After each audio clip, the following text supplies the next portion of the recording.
जिंदगी में अगर कुछ कर गुजरने की चाह हो तो आगे आने वाली हर चुनौतियां आसान लगती है। प्रदीप नाम का ऐसा एक लड़का बिहार के छोटे से गांव से बिलोंग करता है।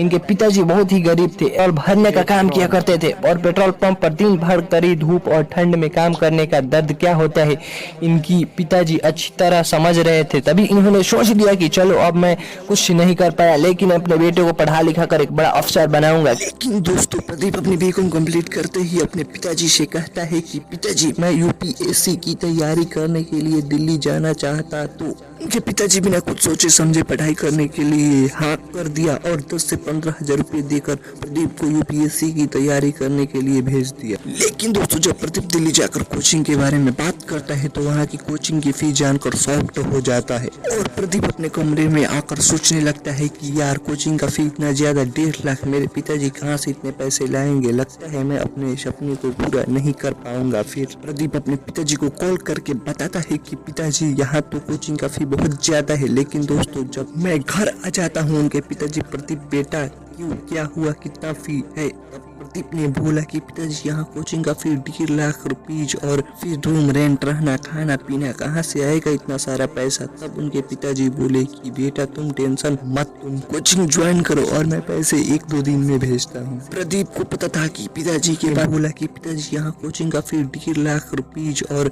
फिर रूम रेंट, रहना खाना पीना कहाँ से आएगा इतना सारा पैसा। तब उनके पिताजी बोले कि बेटा तुम टेंशन मत, तुम कोचिंग ज्वाइन करो और मैं पैसे 1-2 दिन में भेजता हूँ। प्रदीप को पता था कि पिताजी के पास इतने पैसे नहीं है तो पैसे भेजेंगे कैसे, लेकिन 1 से 2 दिन में उनके पिताजी ने सच में सारे कोचिंग के फी भेज दिए। तो प्रदीप हैरान हो गया कि पिताजी इतने सारे पैसे कहाँ से लाए। तब यह जानने का प्रयास किया और जब इसे पता चला कि मेरे पिताजी मेरे कोचिंग के फी के लिए इतना बड़ा कदम उठा लिया, उसके बाद प्रदीप की आंखों से आंसू रुकने का नाम ही नहीं ले रहे थे।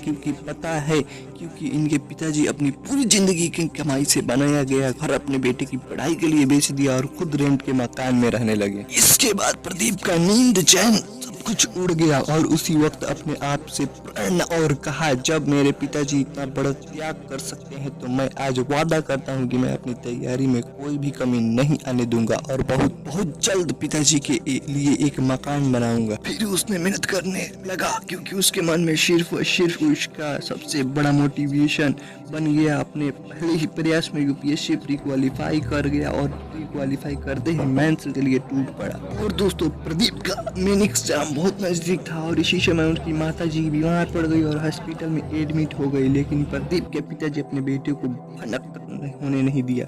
माँ का तबीयत खराब है। जब प्रदीप मेंस एग्जाम देकर घर आया तब पता चला कि जब वो एग्जाम की तैयारी कर रहा था उसकी माँ की तबीयत बहुत खराब थी और वो हॉस्पिटल में एडमिट थी। तब प्रदीप ने अपनी माँ से कहा कि माँ आपने हमें बताया क्यों नहीं और पिताजी आप क्यों नहीं बताएं। प्रदीप की माँ कहती है कि बेटा उस दिन अगर मैं तुम्हें बता देती तो शायद तुम आज पढ़ाई ठीक से नहीं कर पाता, तुम्हारा सारा ध्यान इधर उधर रहता, फिर तुम और तुम्हारे पिताजी अपने सपने कैसे पूरे होते। इतना बात सुनकर प्रदीप की आंखों ने पहले ही प्रयास में यूपीएससी प्री क्वालिफाई कर गया और प्री क्वालिफाई करते ही मेंस के लिए टूट पड़ा। और दोस्तों प्रदीप का मेन एग्जाम बहुत नजदीक था और इसी समय उनकी माताजी बीमार पड़ गई और हॉस्पिटल में एडमिट हो गई। लेकिन प्रदीप के पिताजी अपने बेटे को भनक होने नहीं दिया। माँ का तबीयत खराब है। जब प्रदीप मेंस एग्जाम देकर घर आया तब पता चला कि जब वो एग्जाम की तैयारी कर रहा था उसकी माँ की तबीयत बहुत खराब थी और वो हॉस्पिटल में जब प्रदीप मेंस एग्जाम देकर घर आया तब पता चला कि जब वो एग्जाम की तैयारी कर रहा था उसकी माँ की तबीयत बहुत खराब थी और वो हॉस्पिटल में एडमिट थी। तब प्रदीप ने अपनी माँ से कहा कि माँ आपने हमें बताया क्यों नहीं और पिताजी आप क्यों नहीं बताएं।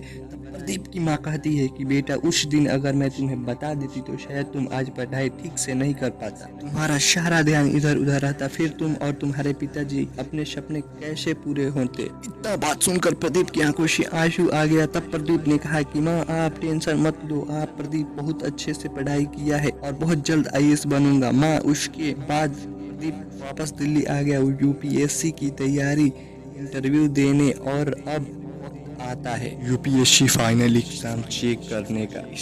ने अपना रोल नंबर डाला और चेक किया तब प्रदीप की खुशी से झूम उठा, क्योंकि प्रदीप अपना पहले ही प्रयास में अपनी यूपीएससी मेहनत और दृढ़ संकल्प के दम से यूपीएससी एग्जाम क्रैक कर दिया और 96 रैंक आईएएस प्रदीप सिंह हासिल कर लिया। जल्द आईएएस बनूंगा माँ। उसके बाद प्रदीप वापस दिल्ली आ गया यूपीएससी की तैयारी, इंटरव्यू देने, और अब वक्त आता है यूपीएससी फाइनल एग्जाम चेक करने का।